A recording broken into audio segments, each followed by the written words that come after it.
Assalamualaikum warahmatullahi wabarakatuh.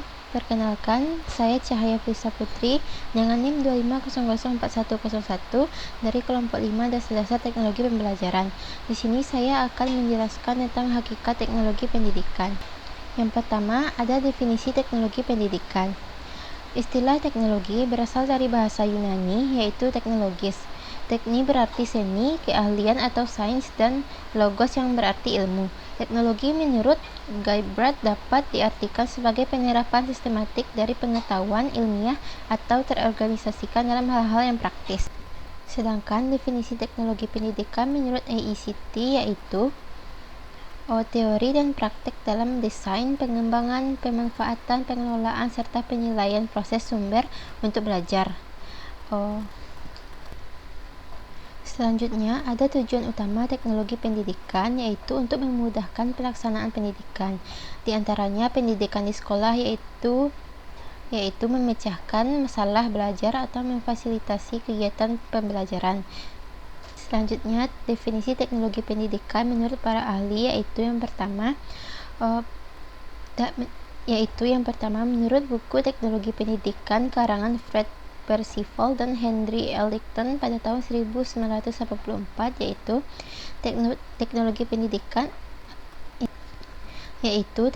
pendidikan adalah pengembangan, penerapan, dan evaluasi sistem teknik dan alat dengan tujuan untuk meningkatkan proses belajar bagi manusia.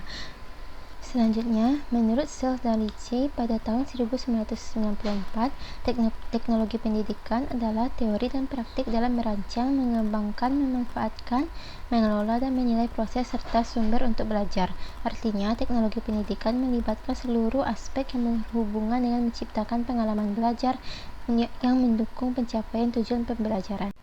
Selanjutnya, ada aspek teknologi pendidikan. Pertama, ada ontologi. Pandangan ontologi ini secara praktis akan menjadi masalah utama di dalam pendidikan, sebab semua peserta didik akan bergaul dengan dunia lingkungan dan mempunyai dorongan yang kuat untuk mengerti sesuatu. Oleh karena itu, teknologi pendidikan dalam posisi ini sebagai bagian pengembangan untuk memudahkan hubungan siswa atau peserta didik dengan dunia lingkungannya.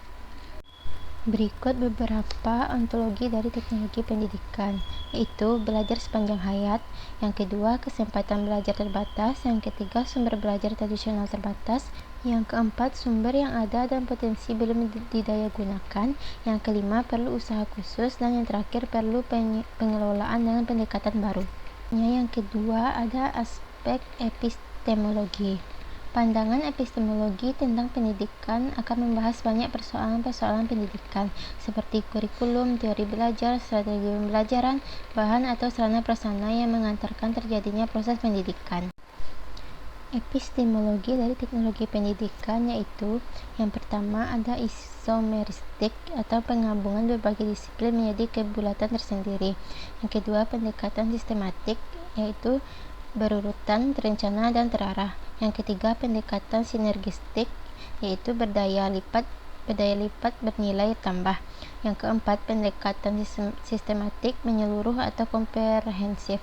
Yang kelima pendekatan inovatif, sesuatu yang baru dan belum ada sebelumnya.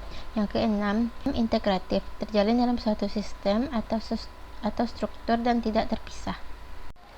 Aspek yang ketiga yaitu aspek aksiologi. Menurut Wijaya Kusuma dalam kajian aksiologi yaitu apa nilai manfaat penyajian teknologi pendidikan bisa diaplikasikan dalam beberapa hal, di antaranya yaitu peningkatan mutu pendidikan, menarik, efektif, efisien, dan relevan. Yang kedua penyempurnaan sistem pendidikan. Yang ketiga meluas dan meratnya kesempatan serta akses pendidikan. Yang keempat penyesuaian dengan kondisi pembelajaran. Yang kelima penyelarasan dengan perkembangan lingkungan. Dan yang terakhir peningkatan partisipasi masyarakat. Selanjutnya saya akan membahas unsur penting teknologi pendidikan. Dalam hakikatnya teknologi pendidikan memiliki beberapa unsur penting. Yang pertama, pendidikan sistematis. Seluruh proses pembelajaran dirancang dengan mempertimbangkan tujuan, materi, metode, media, dan evaluasi secara terpadu. Yang kedua, berbasis teori dan praktik pendidikan. Semua keputusan dalam perancangan dan penerapan teknologi pembelajaran didasarkan pada teori belajar dan prinsip pedagogik. Yang ketiga, berorientasi pada peserta didik. Teknologi pendidikan menempatkan kebutuhan, karakteristik, dan gaya belajar peserta didik sebagai pusat proses pembelajaran. Yang keempat, pemanfaatan sumber belajar. Tidak terbatas pada media elektronik, tetapi juga mencakup manusia, lingkungan, dan kegiatan yang mendukung proses belajar.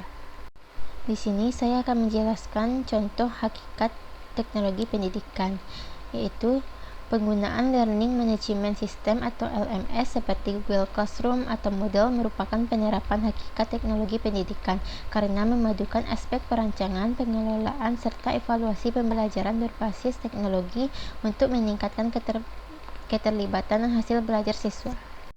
Baiklah, jadi kesimpulan dari materi yang telah saya sampaikan yaitu hakikat teknologi pendidikan adalah upaya ilmiah dan sistematis untuk memfasilitasi proses belajar melalui perancangan, pengembangan, pemanfaatan, dan penilaian berbagai sumber serta media pembelajaran. Teknologi pendidikan tidak hanya berfokus pada penggunaan alat digital, tetapi juga pada pendekatan yang berorientasi pada peserta didik agar pembelajaran menjadi lebih efektif, efisien, dan bermakna sesuai dengan pengembangan zaman. Sekian pemaparan materi dari saya. Jika ada kesalahan mohon dimaafkan. Wabillahi taufiq wal hidayah. Wassalamualaikum warahmatullahi wabarakatuh.